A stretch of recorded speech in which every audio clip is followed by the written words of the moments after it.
Hello, everyone. It's George Howard, aka the Cosmic Tusk at the Cosmic Tusk podcast. I have Michael Button joining me, who is a something of a pajama scientist like myself. A little bit more formal training in undergrad. Took a lot of ancient history, but became curious about were some of these alternative interpretations of our history valid, and were what his professors saying were that was it reflecting the current state of knowledge about our past, given, a great deal of forensic evidence that people might have existed before catastrophe and that the human species might have flourished in different ways deeper in the past, and that evidence would have been completely lost. Michael, is that a fair characterization of your interest set? Yeah, that sounds like me. Took a degree in ancient history, 4 years studying that. Wasn't 100% happy with the perspective that was taught to me and laid out. So eventually decided to do my own thing, started a YouTube channel just over a year ago now. And yeah, it's been a fun journey since then. I've got to do amazing, cool things and talk to brilliant people like yourself. So having a blast. So yeah. Well, you're nice to say, man, because where I became aware of you and where many millions of others did too is on Joe Rogan's podcast, right? So within a year, you went from not particularly on the internet, or I don't think you didn't have a YouTube channel, to going on Joe Rogan. Is that true within a year? Yeah, it was just under a year that I managed to get on Rogan. So it was a crazy journey for sure. But yeah, I was very grateful for all of it, and it was a great experience. But yeah, very quick. I almost felt like it came a bit too early, but that's how it goes. Yeah, going on Rogan's a hell of an accomplishment, and you share the rapidity with which you progressed from unknown to going on the biggest microphone in the world with a Cosmic Summit speaker, Dan Richards. You know of Debunking Dan? I do, yeah, I know Dan, yeah. Yeah, and he did the same thing, and it just must blow your mind. I've been trying to do this stuff for 30 years, and you guys get out there in a year. Yeah, I was just lucky, I think. I think I was lucky that you saw my video, but yeah, it was crazy experience, and I was very grateful for it. Well, you do a good job in your videos, and Rogan's got good taste, and he's heard a lot of people like this, and I don't blame him at all for inviting you on. But it's a wonderful area of study. It keeps developing. There were a couple of things that I was unfamiliar with in your Rogan episode. Maybe I'd heard of it, but I hadn't really Googled it. And that was this site in Zambia I thought was fascinating. Tell us a little bit about that. Is it Kalambo? What do you call it? Kalambo Falls, or otherwise known as Yeah. the Kalambo structure. So yeah, it's a fascinating site because it's a wooden structure that was built by some humans 476,000 years ago, and that's like a very paradigm shifting thing just in and of itself. Because how are humans, whoever they were, they think is attributed to Homo heidelbergensis, but it could be Homo sapiens, or we could just be a little bit older. It's really quite hard to tell. But the fact that these humans, whoever they were in modern day Zambia, were constructing a structure, they were planning such a thing, they were engineering it, they were joining it together, they were tapering the ends, and what could it possibly have been used for? Could it have been a house or some kind of dwelling? They think it was either that or a raised walkway. Either way, it both suggests they had very complex cognitive ability at that time, and it also potentially suggests that they weren't a nomadic people, because if you're building a structure, right, it's something to live in, it's something at least semi-permanent. It's not a nomadic group of hunter-gatherers moving from one site to the next every night or so. It's some people who've definitely at least semi-permanently settled down and have quite a high level of cognition. So I think it's a very fascinating site, a very paradigm-shifting site, and I was surprised that it didn't really make any headlines at all when it was announced. Right. Once I discovered it, I thought, I'm going to scream about this one from the rooftops because I think it's extremely interesting. Well, I'm glad you did, because it brought it to my attention for what that matters. And there are many others like me that are kind of deep into this stuff, but you can't catch it all. And that's why we all got to be talking at each other. And there's some kind of, I don't know, something's going on out there in the zeitgeist of the internet whereby, and you and Joe talked a lot about this too, and I know we share some of these feelings, but there's kind of an overturning coming, not just of understanding, but the way that the information is transmitted, the way people learn about these things. That it's moving out into kind of a crowdsourced intelligentsia instead of a mainstream, which I don't like that term either. I think you mentioned on the show that there's something about the term mainstream. It's just insufficient to describe what's going on with this. It's the received wisdom, right? I call them also the defenders of the known, right? They know what is known. And that was established as known, and they will defend it to the last piece of evidence contrary to what they decided was known. And one of the things that was known until that site was that we didn't construct things of that nature. We were cavemen, right? Cavemen with simple stone tools. But why would we be interpreted as cavemen with simple stone tools given the evidence left behind? Why does that create that image for us, and how might it be incorrect? Well, I think it's based purely on the fact that that's the kind of thing we see surviving, right? We see humans dwelling in caves because caves are one of the best environments that preserve human life over huge timescales. But just because we do see evidence of humans living in caves deep in prehistory doesn't mean that's exclusively where humans lived. That's just the most likely place where evidence of said human existence would survive. So I think that's kind of where the paradigm or the perception has come from, that human beings were exclusively cave dwelling until, the Neolithic revolution some 10, 12,000 years ago. I think it's a ridiculous assertion, to be honest with you. I think, as we can now see from sites like the Kalambo structure, humans definitely had the capabilities very, very long time ago to build structures, build settlements, potentially live in permanent settlements. And yeah, I think that site alone suggests that we've got it very wrong, that humans did have the potential to do these things, to live in these environments and to construct settlements. And that flies in the face, as you say, of what we've always been taught regarding history. We've always been taught that humans, lived in small bands of hunter-gatherers and followed the seasons looking for food, living a nomadic lifestyle. And the evidence is starting to point very much against that. And I think that just comes with common sense, because if you look at who humans are and who we've always been a very adaptable species that, live in different ways in accordance to our environment. And I think that would be the case deep into prehistory as well. Well, to put it in kind of context, both with human evolution and time-wise, we've pushed back, and I don't mean to just rehash the Rogan episode, but it was fascinating, and these things are always evergreen. But we've pushed back the beginning of Homo sapiens back to 300,000 and 400,000 years, and that was not the timeline just a couple of decades ago, correct? Yeah, I mean, we used to think not even too long ago, like in the 1980s, that human beings were only 20,000 years old, and then it got pushed back to 50,000 and 100,000 and then 200,000, and then in 2018, this discovery was made in Morocco at the Jebel Irhoud site, which shows that anatomically modern Homo sapiens are 315,000 years old, or somewhere in that neighborhood. And that's a vastly long stretch of time. And our models of thinking about history are still based in this old mindset that, our species are only 50,000 years old. But our kind of mental model of picturing history hasn't updated with the evidence that's updated. And then you have this new discovery of the human skull found in China that came out recently, which isn't Homo sapien, but it is a sister species, effectively. It's Homo longi, or very closely related to Denisovan, which is a large brain hominin, and also suggests that Homo sapiens were around at this time a million years ago. So if you stretch the timeline out that far, it's just an almost inconceivable length of time for how long our species has been on this planet. And then when you look at the idea of mainstream history, which is that nothing happened until 5,000 years ago with the invention of writing and the dawn of civilization, or even if you push it back to 10,000 years ago with the invention of agriculture, that's such a tiny blip, and such a tiny percentage of our entire story that, in my view, it doesn't make sense that nothing happened for 99% of the time until the Neolithic Revolution or until the dawn of civilization. And the whole period before that was just one basic form of life with no technological development, which still is the conventional orthodox explanation, which is ridiculous in my view. And I think it will slowly become updated. But yeah, with the evidence that's evolved in the last few decades, that view gets more and more strange, in my opinion. Michael, the disconnect between what we now know to be the true length of human history and where we set the beginnings of civilization and intelligence and coordination and modern attributes, it kind of rings of almost a modern creationism. That the established scientific narrative is it all began 6,000 years ago, right?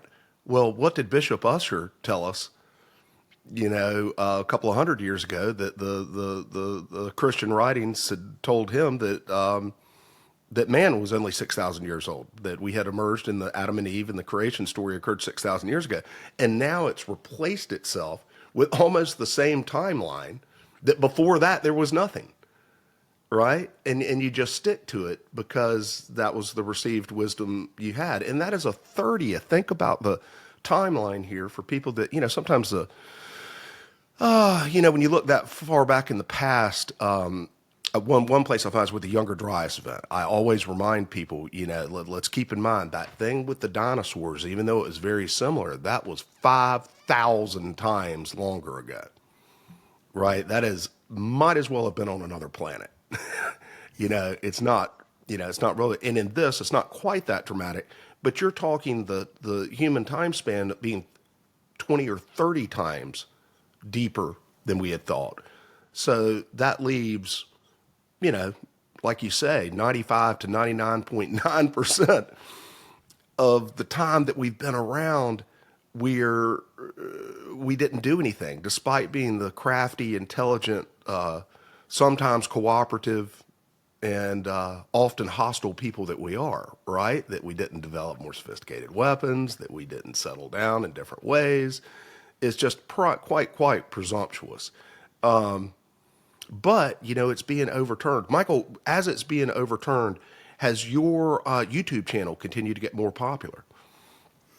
Yeah, I mean, I've been doing it such a small amount of time, right, relatively, that it's hard to tell.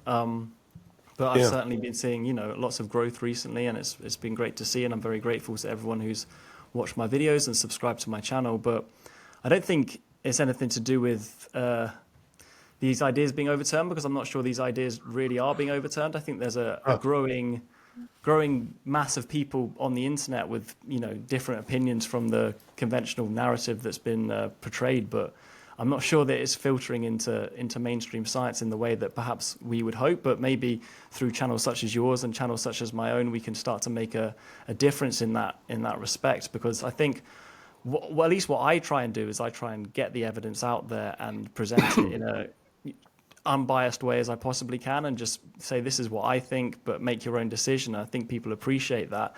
People see the evidence and they see it perhaps as something that contrasts slightly with what they were taught in school or what they would see in a traditional history textbook or TV program. And I leave it up to them to make their own decisions. I don't make any sweeping conclusions at the end of my video. I just think this could suggest this. This is what the evidence shows. What do you think? And I think that's a good way of getting people to think about these ideas a little bit out of the box than perhaps they usually would. And I find that to be a fun method to open people's eyes to the possibilities of what could have potentially occurred deep in prehistory. So yeah, that's how I try and go about it.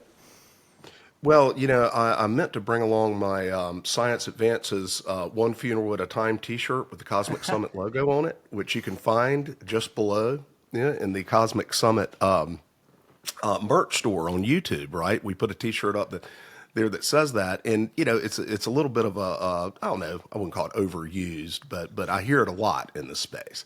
And damn if it isn't true, but I wonder if we might outrace it a little bit this time, or it's going to become extremely incongruent for these professors to be teaching people who have watched hours and hours and hours of Randall Carlson, for instance. Yeah. I mean, I think And that's kind of the beauty of the internet age in a way, is that you get people like Randall Carlson who are clearly massive experts in such a topic, and they can put out hours and hours and hours of information, heavily sourced with clear reasoning and evidence behind it, and they can present that to the masses without the gatekeeping in a way of traditional academic institutions. And I think that's a brilliant positive of the internet age. Obviously, there's negatives to that as well, because you can have anyone saying anything on the internet, but I think the great positive is that you can draw a big audience if your ideas are worth hearing. And that, I think, is a very powerful thing to break down the walls of dogma that perhaps have existed in science and in history for many decades, centuries, basically for as long as these things have existed. So I think it's a very exciting time, and hopefully that quote that you said from Max Planck, what science advances one funeral at a time, it doesn't have to take that long this time. Hopefully it can be a bit quicker within this new age. So it's exciting times. It's exciting times to be a fan of history, and I hope we can make some progress in the next decade or so, for sure. Well, I recommend to people interview I did last on the Cosmic Tusk podcast with Dr. Jim Powell, because they don't all have to die to come around. Well, I guess even if you die, you don't come around. It's just, story over. But Dr. Powell was, he's a distinguished, a true scholar. He's headed 2 museums. He's been president or chancellor of 2 universities. I mean, he's got the resume and the credibility, written 20 books, etc. And he's 83. So he could go into the One Funeral Club, right? And he was an established, had no interest in the Younger Dryas impact hypothesis, wasn't aware of it particularly, et cetera. But then he saw someone he respected a lot, who's a member of the Comet Research Group, Dr. Jim Kennett, speak on the subject, and knew Jim to some degree, and said, let's have a cup of coffee, and got together with him and said, well, I've been a geologist now for 50, 60 years, and a peer of yours, and I've never heard such a thing as an ice age comet that changed civilization, wiped out the megafauna, terminated the Clovis civilization, and caused great catastrophes. Never heard such a thing. Jim, and you're in the National Academy of Sciences, is this legit? And Jim walked him through all the evidence, and Powell, over time, became impassioned that the Comet Research Group had just gotten a raw deal. Is no other way to it. And he published a paper called Premature Rejection in Science, The Case of the Younger Dryas Impact Hypothesis.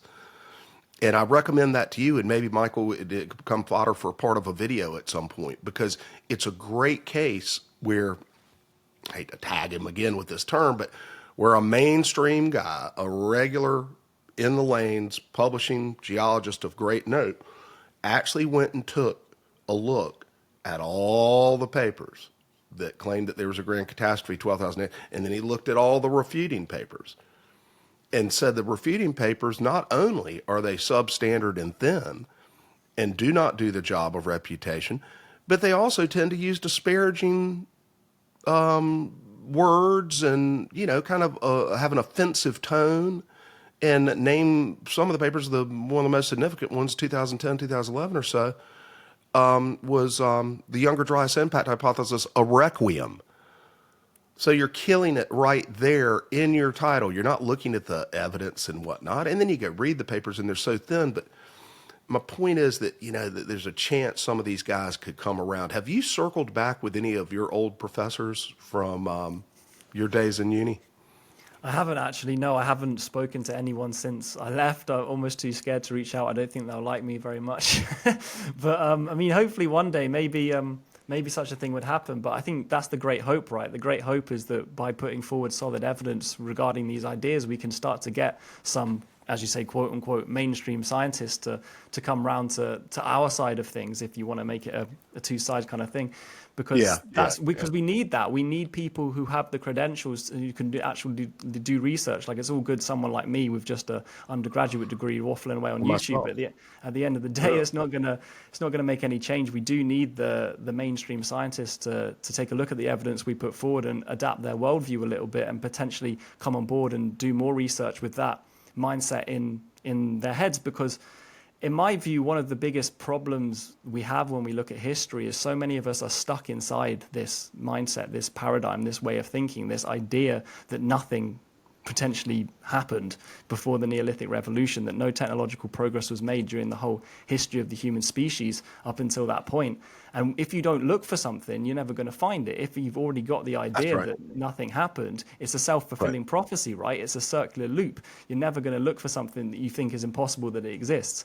So once that mindset starts to update, I have a lot of hope for the future that mainstream scientists will start to come on board and start to take these theories a little bit more seriously. And I think the work that you guys are doing at the Comet Research Group is a very good example of that, of solid science being done to investigate an actual catastrophe that clearly happened and investigate the potential causes behind that. And I think you're seeing some real progress there, and I feel it's really exciting work. So hopefully I'll make a video on it one day. I want to make sure I do it right though, but it would definitely be something very exciting for me to do. Well, if you want any coordination from me or others, please reach out, because we want to communicate all we can. I know you're a Graham Hancock fan as I am, and I think it's important to put his work into context. And the way I say it is that, he made 2 startling claims in Fingerprints of the Gods in 1995. He said that and he wasn't alone in this through the centuries, it goes back to Plato, but still it was the modern incarnation of the thought that there was a tremendous catastrophe in relatively recent times, just 3 or 4 times the timeline of the pyramids back, right? About 13,000 years, and those Homo sapiens witnessed it. And then the second startling claim was that there was what I call a precursor civilization, there was something before that is being unacknowledged by virtue of the catastrophe, both being, very, very comprehensive and probably removing a lot of the evidence, and that who exactly knows how these people lived and what should we look for and what would be left after that expanse of time.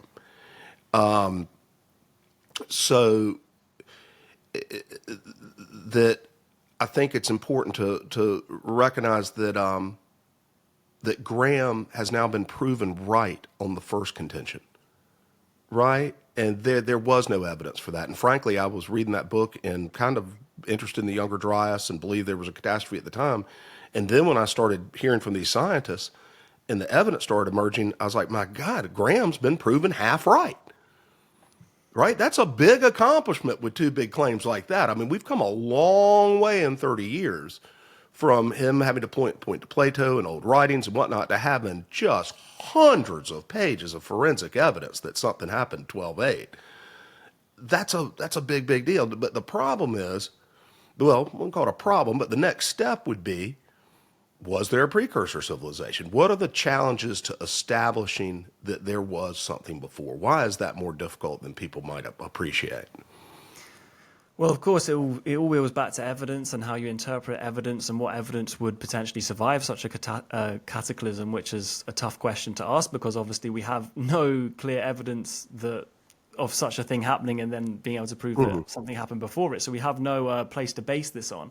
So you have to look at evidence, and this is what Graham does really well. And as you say, his book, Fingerprint of the Gods from 1994, I believe, was incredibly visionary when you look at it now, because I think that was even before the discovery of Göbekli Tepe, I believe. I believe he published that just before Göbekli Tepe or something in that region. So it's an incredibly visionary book because he had all these ideas that were based on evidence, and I think he says this himself, which comes from different forms that perhaps archaeology doesn't look like mythological evidence and things like that.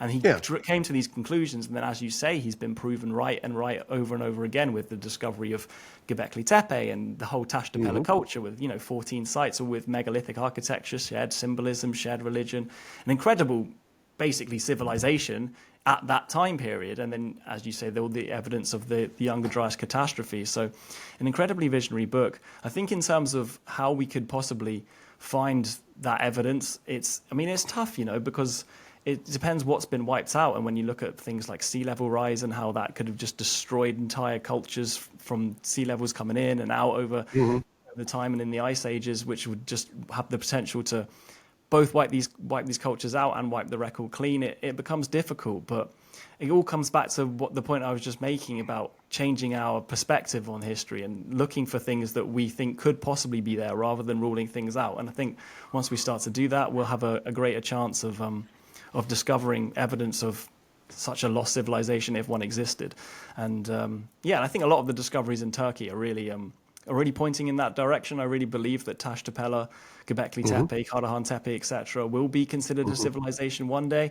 I think it's just going to take time for people to adjust to that because, the date is wrong, right? 12,000 years ago, civilization wasn't supposed to exist back then. But once we start to concede that Tashtapela is a civilization, it opens the door to what came before it, because Göbekli Tepe wasn't the first one of those that they built, or Karahan Tepe, I believe, is the earliest. That wasn't the first one they built, right? They had to have a civilizational build-up. They had to have a build-up of skills. They had to develop this knowledge and technology. And where did that come from?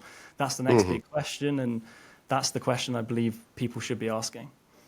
Well, you talk about not looking for things, not finding them. First of all, I hear that from the PhDs in the Comet Research Group all the time. If you don't look for it, you're not going to find it. So you got to have a hypothesis that it may exist and follow up on it. And those are absent from any paleo, studies that are being done now. It's a general matter that are government or grant funded. Speaking of Göbekli Tepe and the Tepe cultures and whatnot, I remember when that first came out and I was into the Younger Dryas catastrophe and they nailed it 11,600. And I said, well, good God, that was when things wrapped up. It's got to be related. And then thank goodness Martin Sweatman, who's a good friend of the Cosmic Summit and the Cosmic Tusk, came forward and started breaking down how that symbology of the pillars and the associated figures could point to the date that was so significant. And it was kind of like when it first came out, I felt like, the carpenter with the hammer, everything he sees a nail. So you're like, oh, look, this must be proof of the catastrophe, but how are you going to get there? And then they're just blessed with people around the world. We can talk some more about this because I just think we're going to overturn things because there are a lot I'll get to in a minute. But Martin goes and uses his great brain and statistical knowledge and organized, methodical thinking and goes and actually comes up with a very legitimate hypothesis that it did recognize that time and it was a memorial to it. And I thought that was just kind of my rank speculation or anybody else that was following the catastrophe stuff. And then damn if it doesn't turn out to be true. And you talk about not looking for it. Johanna James, that you may have come across, and y'all should go, have some tea in London one day or something. Y'all would hit it off big. I think you'd be good on camera too together. But she was over there on a tour, and she found one. She found a tea pillar in a garden behind somebody's house. And I remember when it was on the cover of National Geographic, it's like, here is this one sacred site, this anomaly, this thing that sits alone, and what in the world, where did it come from, and why is it right here? And now, and it depends on the estimates, but there are definitely close to 20 of these sites well recognized, and there might be like 60 or 70 that they're absolutely everywhere around Turkey, these places. And so what would define it as a civilization? I remember you used that term when you said that it might be recognized as civilization. I haven't looked up what exactly would what's the barrier there it needs to reach for those people to be properly appreciated? Well, this is the thing. We have such a narrow definition of what civilization is, and it's basically based on ancient Sumer, right? Ancient Mesopotamia, which was forever was the earliest known civilization. And that kind of became the checklist for what a civilization is. It had to tick those boxes. So it's things like cities or large urban complexes. It's things like agricultural surplus. It's things like shared language, shared religion, shared symbolism, things like that. But the thing is, Göbekli Tepe ticks many of those boxes, right? And by Göbekli Tepe, I mean the entire Tashtapela culture, because as you say, there's so many of these sites. They're all clearly interconnected because they have shared symbolism. So that implies they have a shared kind of religious ideology because you see the same symbolism in many of the sites. They clearly have some kind of trade because otherwise, how could they be connected in such a way? I would argue while there's no evidence that they have large populations, right? We don't have these mass urban complexes. Just the sites themselves kind of imply that, right? You don't build these massive sites. You don't build so many of them unless you have a large population to do so, because otherwise, how would you do it? And why would you do it? If you didn't have loads of people, then there's just no way you're going to be able to construct all these incredible sites. And there's no reason to, because it would just be a ridiculous undertaking to do if you were a small band of hunter-gatherers or whatever you want to call it. And so it's because it doesn't tick these checklists. Like, we don't have evidence that they had agricultural surplus, so they can't be a civilization. But again, does the presence of these sites not imply that they had surplus of food, right? Because otherwise, how did they have the time to do it? How did they have the time to specialize? And the other one, almost the most gnarly one, is the written language one. So they say you can't have a civilization if you don't have written language. And as far as we know, the people who built Göbekli Tepe don't have a written language, and that's obviously with the caveat that only 5% of it has been excavated or something like that. But as far as we know, the people who built Göbekli Tepe don't have a written language. But then my counter to that is I point to many civilizations that are considered civilizations. So say the Inca, for example. The Inca, and basically none of the South American civilizations have a written script, and yet it's perfectly acceptable to call them civilizations. So it's just because their date is... That's never occurred to me. Okay, know, so it's funny. It's funny, isn't it? Talk about a double standard. Yeah, exactly. And so it's because those civilizations fit within the accepted date, but Göbekli Tepe, Tashtapela is way too old. And so, it doesn't tick every single one of the checklists, but so do many of the other civilizations that are called civilizations. The checklist is stupid, in my opinion. Why do we have this definition for civilization? Civilization could be infinitely more complex in infinitely different ways than Mesopotamia, which is what it's all based on. And I think that's a bizarre definition, a bizarre way of looking at things. And I think Tashtapela what they call it is the transition from hunter-gatherer to like a stable society or something like that. That's what they, if you read the Wikipedia page for Göbekli Tepe, that's what they call it. And it's basically another way of saying the transition to civilization. But they just don't want to give it that name for some reason. Maybe it's because it would make them look stupid. I don't know.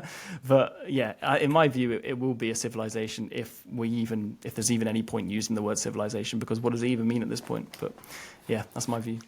Well, we might have to go dig it up and clip it in, but I think I had an insight from somebody who really knows what they were talking about. In the very first recorded interview I did, I wouldn't even call it a podcast or whatever, but I was just kind of trying this stuff out a couple of years ago, maybe 3 years ago. I'd invited former president of the Archaeological Society of America, the largest archaeological professional group in the world, Dr. Andrew M.T. Moore, who spoke at the first Cosmic Summit in 2023. I recorded an interview with him.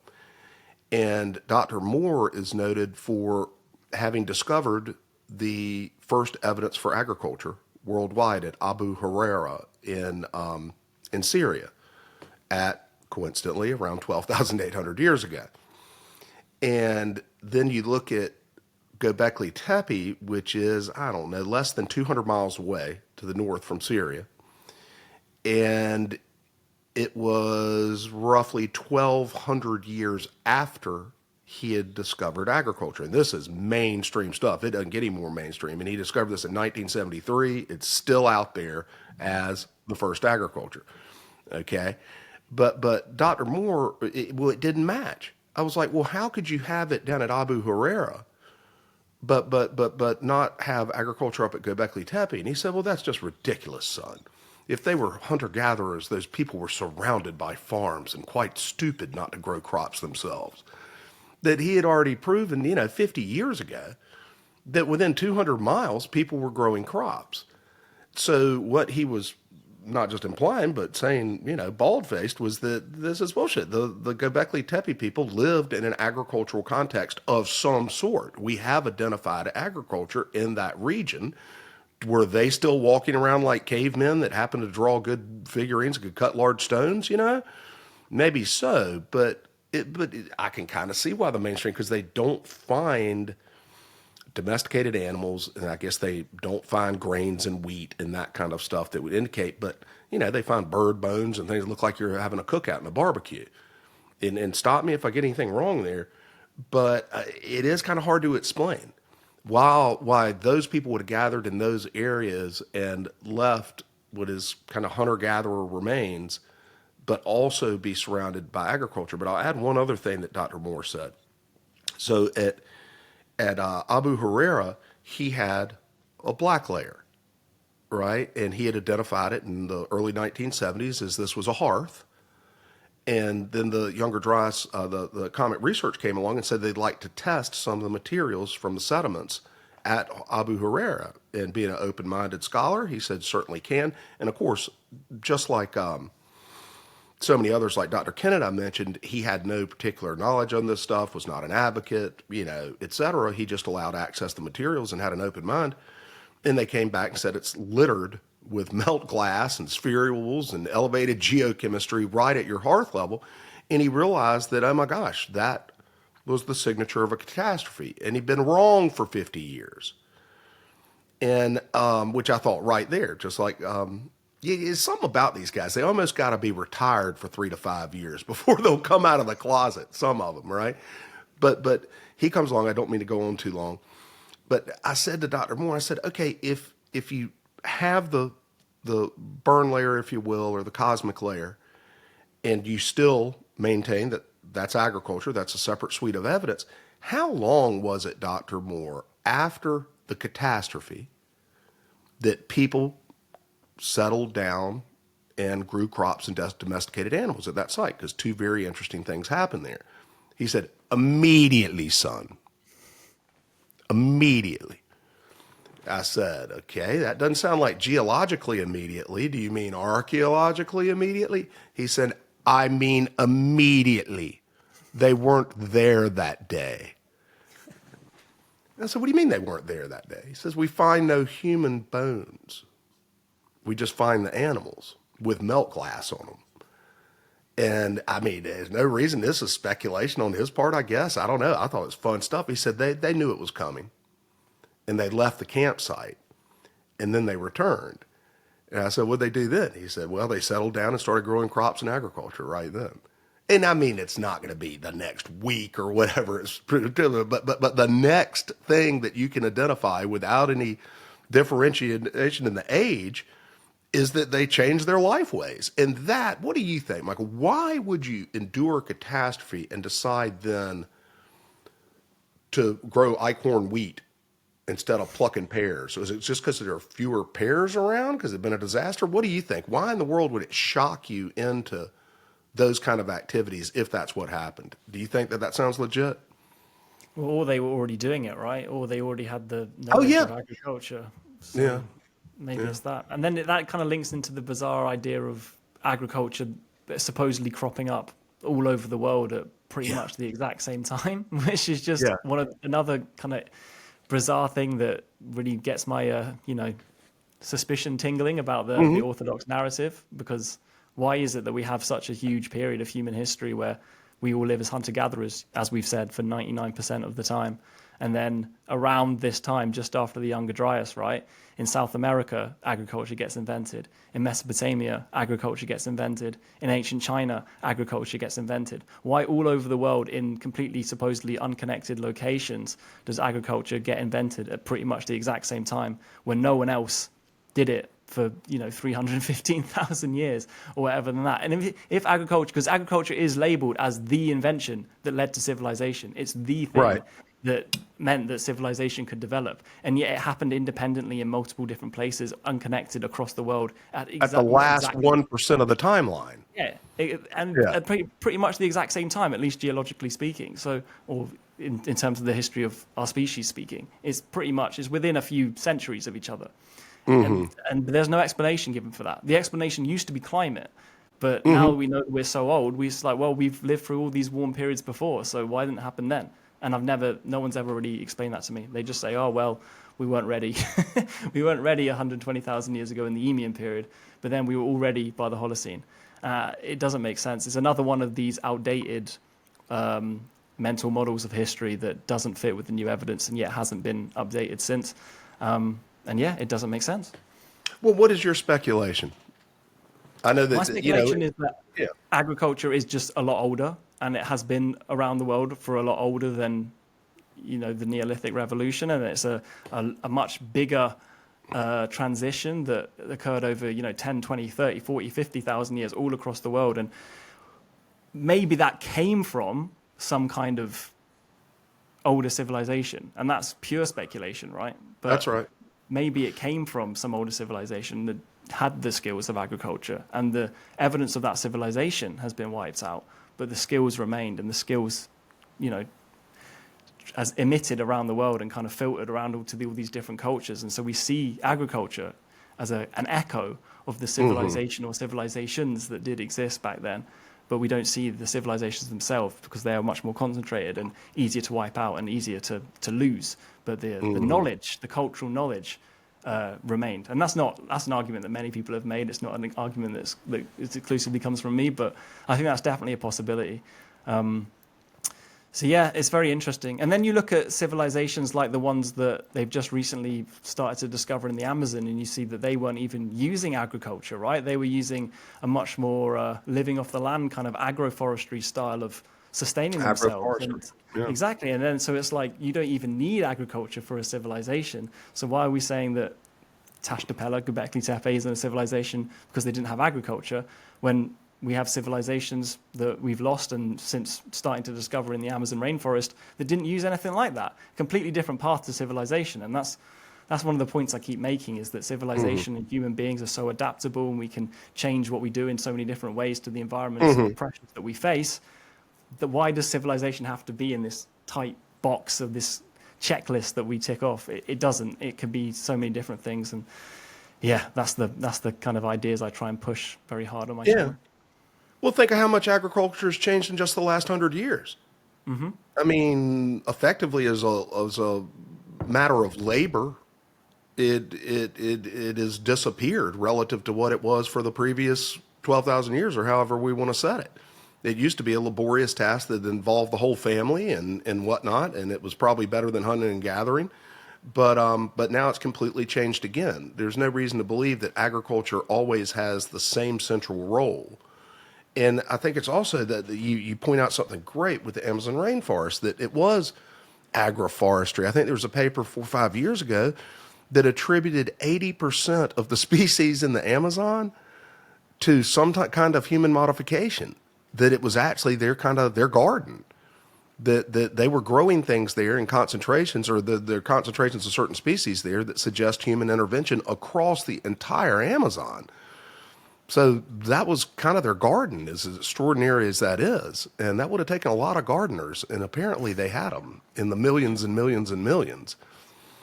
Yeah, I mean, that was always the classic conspiracy theory of lost civilization, right? Lost civilizations of the Amazon rainforest. Everyone was always laughed at who spoke about that, from Spanish explorers to modern day enthusiasts. And yet that's been effectively proven right in recent years. And we're seeing these scans of these huge complexes and grid-like towns and pyramids and LiDAR scans that reveal these vast urban environments hidden beneath the canopy. And as you say, they used and they cultivated the Amazon rainforest to fulfill their needs. They didn't need mass-scale agriculture. They didn't need anything like that. So it's very interesting. Yeah, it certainly is. It certainly is, and there's a lot more to be discovered under those rainforests. What are you working on now? What are you Googling late at night with your eyes bleeding? Yeah. All of it. I'm always Googling late at night with my eyes bleeding. I've managed to make it my job as well, which is an incredible thing to do. But I don't know, awesome. man. I've been talking about loads of stuff. I recently did a video on the Hawara Pyramid, which Ben from Uncharted X has been doing fantastic work exploring and putting out there to the masses. I also did a video about Huatlaco in Mexico, which is a fascinating site, which I'm sure you've heard of, which potentially could be evidence of human presence in the Americas up to 200. Yeah, I was in touch with Virginia Steen, or whatever her name was, the lady who, before she died, and that's just a terrible story. Give us a little bit of that. Tell us about the Mexican site that predates by a long shot what was supposed to be going on there at that time. Yeah, so it's another example of suppression, basically, in archaeology. Because this site was discovered in the 1960s by a Mexican archaeologist, and he found these artifacts, these tools, in a very deep layer. And so he invited American archaeologists like Cynthia Owen Williams to come and excavate the site, and they found these tools beneath a layer of volcanic ash, and that ash was dated by geologists to around 250 to 300,000 years ago, and the tools were beneath that ash. So that suggests, and these tools were in an undisturbed layer, right? So that suggests that human presence in the Americas was way older than we thought. I mean, this was in the time of the Clovis first paradigm, but even since that's been overturned, we still don't think humans were there much earlier than 22,000 years ago with the White Sands footprint. But this is just, that completely blows it out the water. But then what happened is that these artifacts got seized by the Mexican government. When they returned to the site had been raised flat and bulldozed over, and they couldn't do any more excavations. And yet since then, more dating of the ash has come out to show that this ash really is on that scale of 300,000 years old, or somewhere in that ballpark. And yet the tools were found in an undisturbed layer below that ash, which would suggest that if that's correct, which now cannot be proven because of the erasure of the site and the kind of suppression of this announcement in archaeological journals in the late 20th century. But if that was correct, then that would suggest a human presence in the Americas far deeper than anyone has ever considered before, or anyone has ever considered before in mainstream circles. So it's a really interesting site, and tragically one that probably will never be able to be proven correct or incorrect because of the censure and the erasure of the site that occurred a few decades ago. But yeah, it's really interesting. I recommend people check out Will Brown, Incredible History, who did a great video on it on his channel. He really did a good job of explaining both the site and also the cover-up that occurred regarding that site. So yeah, check out his video or my video about that, because it's really interesting. But yeah, a classic case of archaeological suppression, and a great mystery regarding how old human beings potentially have been in the Americas? Because I think it's a very open question now that Clovis first has been overturned, and now that White Sands footprints puts us back so far. Now we just do not know. We just do not know how long human beings have been in the Americas, and I think that's a fascinating question, especially when you look at everything that's coming out in South America as well regarding these lost civilizations there. So yeah, it's very interesting. You know, we spend a lot of time in this loosely knit community of, you know, people questioning the narrative, kind of bitching and moaning, right, about how bad it is. And listen, I'm the chief bitcher and moaner. You know, I've been doing it for a long time. But it starts getting a little, it's like, okay, what can we do to make some progress here other than what we're doing right here and whatnot, which is valuable? You know, what institutionally and kind of structurally with academia could be done to, you know, improve the situation?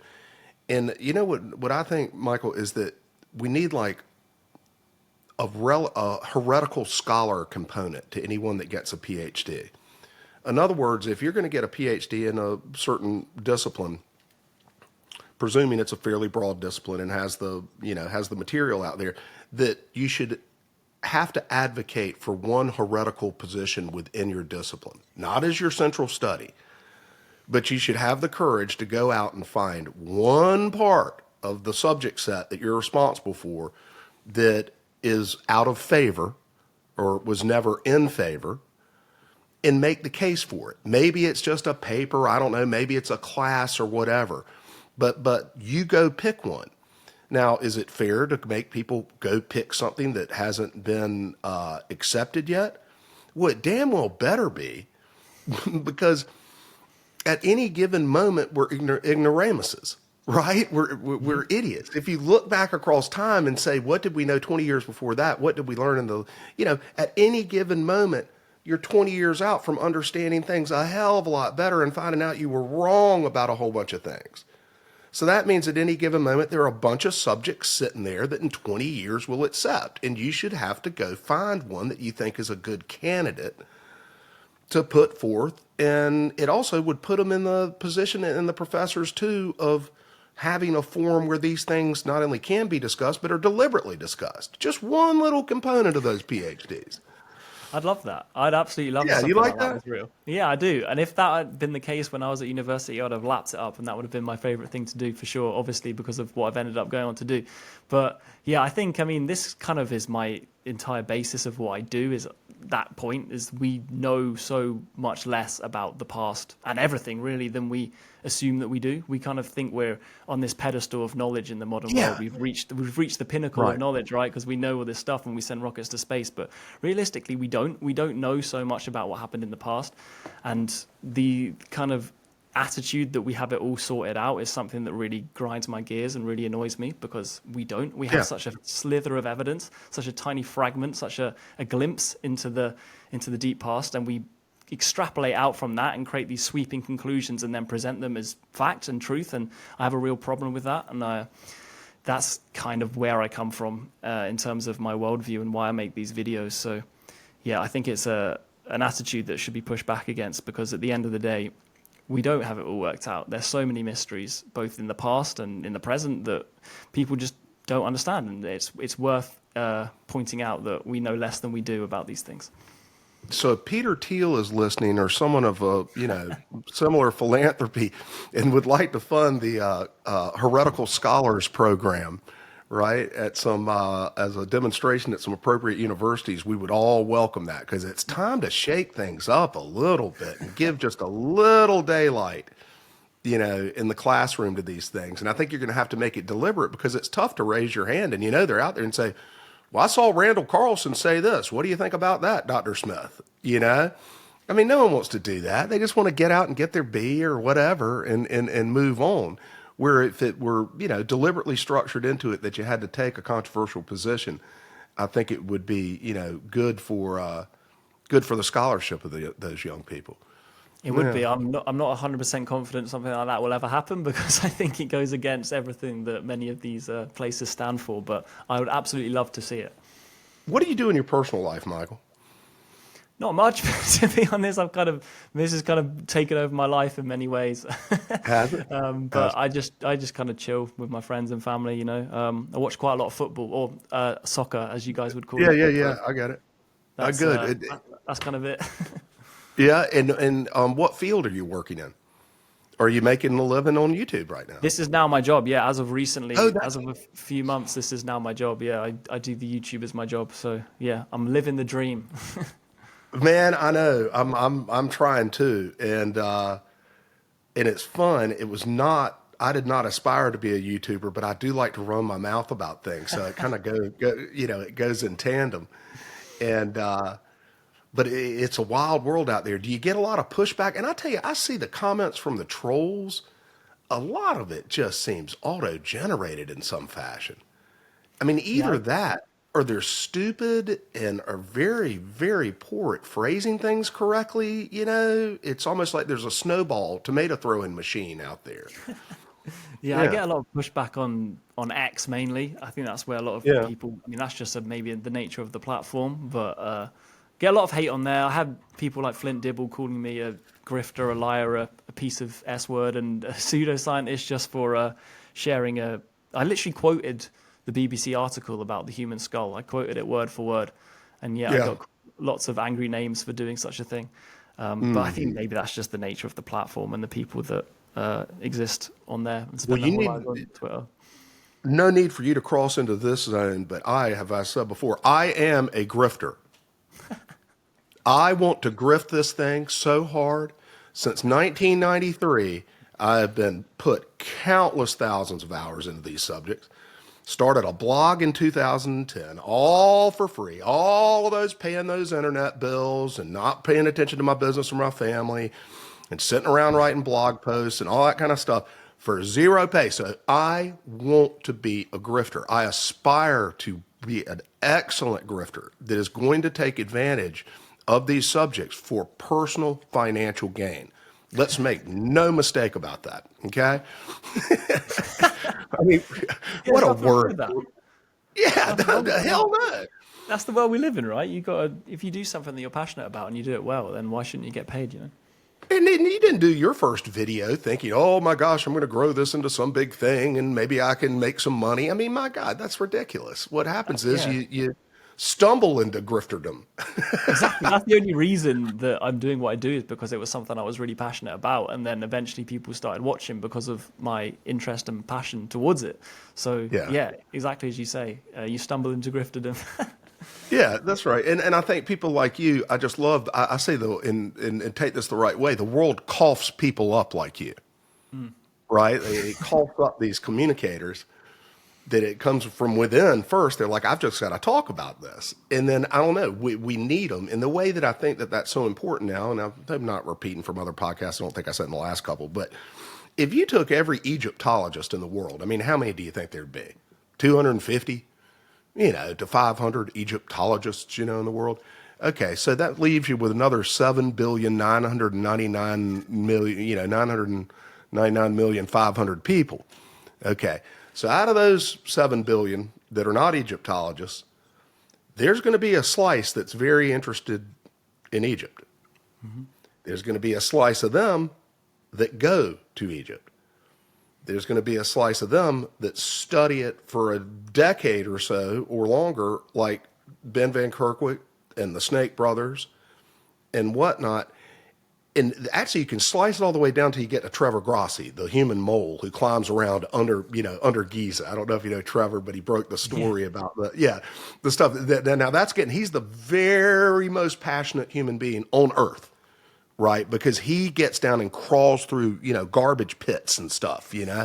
But my point is that there are several thousand communicators out there right now that I think are more knowledgeable across Egyptian history as a whole than there are the Egyptologists. I mean, math demands it. Right? That they're going to be greater experts in the GP, in the general population, in the general public, than there are in the credential part, just based on the math, right? So that they got to up their game at these institutions and maybe maybe they should start pulling people like you back in and say, okay, this guy's we need a scholarship. This guy that actually would be pretty cool, man. If somebody scholarshiped you for a PhD, I'd love it. right? As long You as I got create to a talk about chair. what I wanted to talk about, then yeah, it'd be great. Yeah. They'd have to give you the right major professor and all that kind of stuff. I mean, they just wouldn't Yeah. want to throw you to the wolves. But if you could, that's an interesting question. Would you have stuck with it if you had had kind of some open-minded areas of inquiry that were fair game? Do you think you would have stuck with academia? I feel like if I was confident in the fact that I'd be able to talk about the stuff I talk about now in an academic setting, then very possibly, but I just didn't feel like that would have served me well. I don't think I would have received funding if I was, saying about the possibility of lost civilizations and everything else that I talk about on my YouTube. I don't think that would have gone down well. I don't think I would have been funded to research that as a project. So yeah, that maybe I would have done if that was the case, but that definitely wasn't the case. Well, man, I'm glad you popped up on the scene. We got a nice tight hour in here. Excuse me. I want to give a little public service announcement. I probably should have done it again, but I just want to reassure people another Cosmic Summit is coming. We will have another Cosmic Summit. There we go. And for one, we need to bring in some new blood, people like Michael, right? So he's on the he's on the candidate list for coming to the summit on the next show. I'll tell you that. And the thing is, and I repeat myself here for people who've heard it, but it's been a very a cultural success. I couldn't be more pleased with the cultural success of the Cosmic Summit. Unfortunately, it has been wanting in the financial metrics, right? And that's because I tried to, for a lot of reasons, all my own responsibility. And what I'm doing this year is just not scheduling one until I write the financial boat. And fortunately, that is one very targeted effort that we are well engaged in, and that is to obtain significant sponsorship at the summit. Everything from a bake sale to a golf tournament, et cetera, has sponsors. But the Cosmic Summit has not for the last 3 years. And you say, why not? Well, because if you come up with a bullet list of things that are important to do to have a good, successful conference, the only one the audience doesn't care about is whether there's a sponsor. So we were focused on having the audience a good time, and it just falls through the cracks. So what we're doing this year, just to wind this up, is Beckett, who some people may know is my collaborator on the digital side in this, and Brittany works with Beckett, and I are taking a pretty sophisticated training course on how to obtain sponsors. And it's going very well. And we got to do things like surveys. I know some people out there have gotten surveys. Please do fill out our surveys, and people are going to start getting those surveys online and an opportunity to go as someone who is a follower of the Cosmic Summit and kind of explain what kind of person you are. And I know a lot of people don't want to share that, but if you will, please do share it with us, because it allows us to create the data to properly approach major sponsors and make this a big, continuing, better and better every year, well-sponsored annual event. And we're going to get there. I just want people to, want to assure people of that. And I think we'll be able to announce a date for next year's Cosmic Summit by the end of the year, or very, very early next year. And it may slip a season. We've had it in the summer for 3 years, and if we got to kind of push it to the fall of next year, so be it. But we are going to do it again. It's going to be bigger and better than ever. And Michael, we hope you can perhaps participate in it. And we're going we're going to have to charter like a small jet to come over next time from the UK, man. We had so many people come in from England. Another reason you need sponsorship. Those tickets are expensive. But thanks for joining us and kind of being a part of our family. We all think alike. I want to stay in touch. And if you ever want any interviews with the scientists, with the Comet Research Group, or those types, or just information as you develop, new content in the future, please let me know. Okay. Well, thank you, George. It was a great pleasure to come on as well and speak to you today. So, I had a great fun. Well, you good man, Michael Button. We need you, buddy. So thank you very much. And where can people find you? It's Illegitimate Scholar is the YouTube channel, correct? No, that's not me. They can just type in my name. Just type in Michael Button and I'll come up. Yeah. Just well, I should. But where did it pop up, Illegitimate Scholar, when I was looking at something this last night? He done a few videos like. But he interviewed you too. He did interview me. Yeah. Oh, I'm sorry, because I've seen your channel, but I didn't catch the name of it. And then when I was putting the name, so you just called yours Michael Button. Yeah, just my name. Yeah. So just Okay, search my name okay. and I've I'll seen come up. those too, but I got ended up with who is a legitimate scholar? He's another YouTuber that does similar stuff. He's called Sam.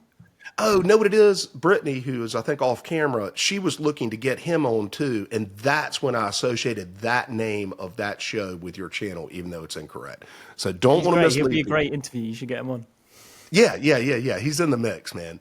So it's great to have you, Michael. Keep at it. Everybody go subscribe to his channel. Please do as well subscribe to the Cosmic Summit, which those on YouTube are watching right now. And if you're on the other platforms, hit the follow button. So we're going to be doing one of these podcasts a month if Miss Brittany Tester can keep me on track.